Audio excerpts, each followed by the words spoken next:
first thing is, don't think of it as assessment. We use the word assessment, but it's misleading.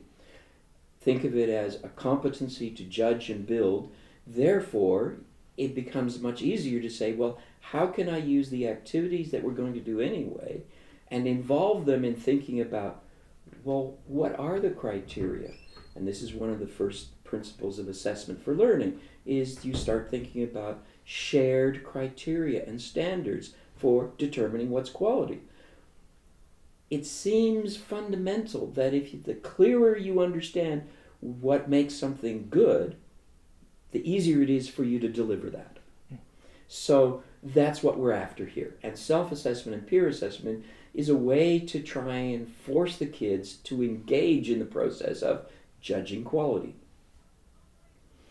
Then I would start to, obviously, the next thing is an environment of trust, where it's okay to make mistakes, it's okay to be wrong, and no one gets laughed at, no one gets shamed. But this is not new. We've been aiming for this for a long time, and my research suggests, though, that just saying it's not enough. We really have to actively police it and encourage kids to not want to do that to their others because they wouldn't want to done it to themselves. And I'm no longer a classroom teacher, so I don't know how to do this. This is hard stuff. Then I would say the goal is not to reward people for high estimations and high performance, but for low discrepancy between my self-assessment and my actual performance. So the focus is on how clearly can you see your own work, or how clearly can you see someone else's work, as if you were the judge or the teacher who has to overall judge it. Because getting the feedback that, oh, I am seeing things the way the other expert sees it, is actually really reassuring.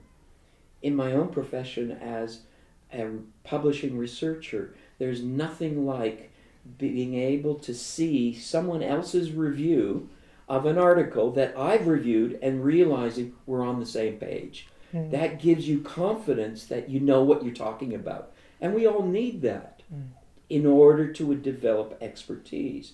So the feedback from others, in light of my self-assessment, leads you to greater competence in both performance and judgment.